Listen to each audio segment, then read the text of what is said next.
Nova taught us that. Yeah. Well, the guy who just did the salvia, apparently, if you're not careful, it'll break into many cubes that you have to fill your vessel back up with. And you know what? I don't know enough about narcotics. What did he smoke? I don't know what that is. It's a legal green. It's part of the mint family where the kids are smoking it, and apparently for about 3 or 4 minutes, you just fucking lose your mind. Yeah, you turn into cubes. You remember when you had to do, turn into cubes. But when I was a kid, they didn't have anything that acted that quickly, and that you had to. Remember when you had to like take a bunch of deep breaths and then stand up and have the guy behind you grab you until you kind of passed out? No. Really? You never went to camp?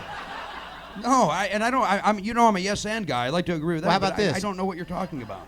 Does anyone know what I'm talking about? Okay. Don't say the forced hyperventilation thing. Very fun. Maybe we'll do that later. That'd be hilarious. If we don't have enough what the fuck stories, we certainly can do that. I had here's a what the fuck story. I had a roommate in college that had his own nitrous tank. What? Yeah, he had gotten a dentist issue nitrous tank. It was this huge nitrous tank, and they used to go to a dental supply place, fill the tank up, and have nitrous parties. There's nothing more tragic and sad than a nitrous party because it's just a bunch of people with garbage bags. No. You fill up the garbage bag with nitrous, and you take like literally 4 hits, and then you just sort of pass out in the bag. But I do understand the cubes and frequency thing. I mean, that definitely happened with nitrous. It was like, and they're like, I'm back. I understood it all for a second. Let me write it down. Fuck, it's gone. I drank. Yeah. I don't know these stories. I spent time in a bottle, but I didn't.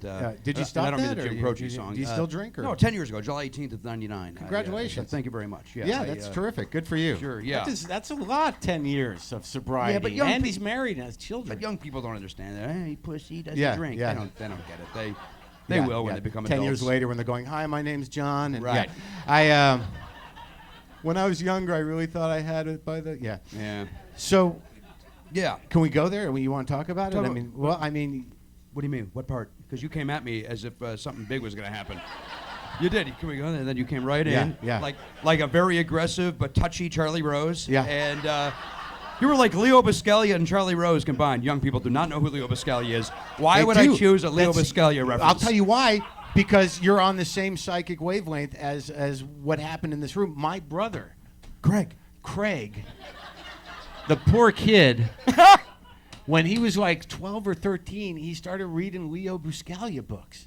And yeah, it was really weird because he went through this 3-year period where you could not get around him without him hugging you. Really? Yeah, he was like, he was reading Leo Buscaglia, and he'd be like, come here, and he just need to hug everything. Love him. Oh, God, Craig. I feel like I should call him.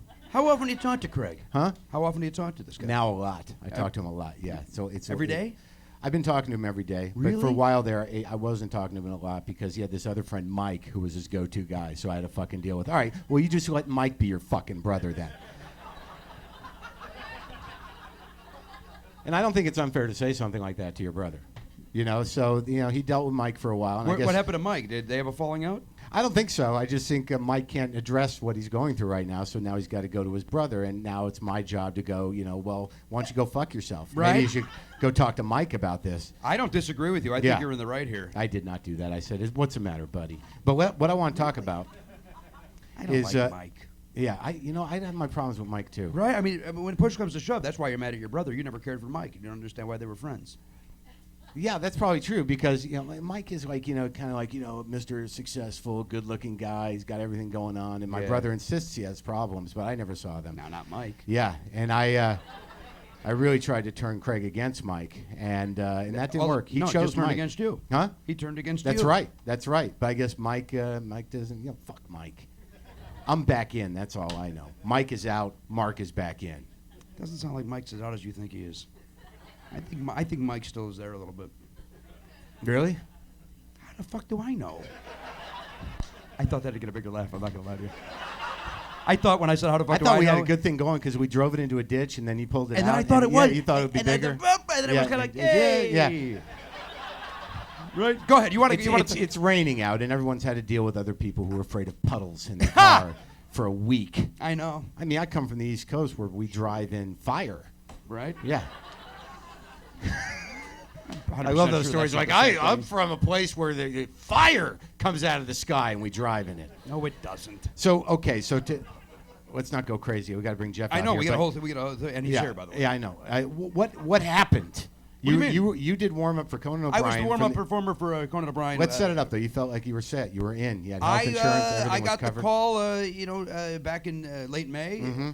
They apparently Andy Richter recommended me to be the warm-up for Conan, and they looked at some stuff on the World Wide Web. Yeah. And they chose to hire me. They told me they didn't look at anybody else. They thought I was the guy for the job. I turned it down, and then I took it. And then I spent 7 months praying to God I didn't get fired.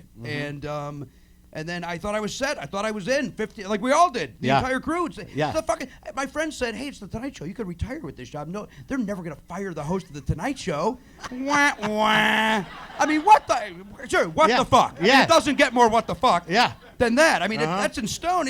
I'm sure even Conan would say that. I'm not a spokesman for the show, certainly, but holy shit. He said a lot of things. I mean, well. But now, my question is, did he ask you, are you still going to warm up for him, like at home? Oh, I stopped by, yeah. Yeah, I'm all set to go. I'm going to show up tomorrow at 4:20, as I do every day, and then I go on at 4:42, and I'm going to get the kids all settled and focus in today on the show. You should ask him if you could do that as a bit. But where would a you bit put where? it? Where would I do the bit, Mark? Tonight was our last night, you asshole. What do you mean? Hey, I got an idea. I don't have a job. And by the way, all this talk of severance on the internet has made everybody, not in my circle of friends, but on the outer circle of friends, everybody's writing me, "Hey, congratulations, you're gonna get a pretty penny." I lost my fucking job. What do you mean, congratulations? I'm 15 millionth guy in the totem pole. What are they splitting like $1 million between 200 people? It's 12 million between 200 people. Well, that's not so bad. Well, what are you fucking belly aching about? Belly aching. I'm belly and aching. Yeah. I'm doing both. Because I'm guessing I'm not going to get any. I'm not going to get I don't know what I'm getting. What is it, like a bankruptcy ruling? Yeah, the people that are lower down the totem pole, they get tiered out. I think so. I think you're going to end up owing them money? Jesus Christ. Do you know something I don't?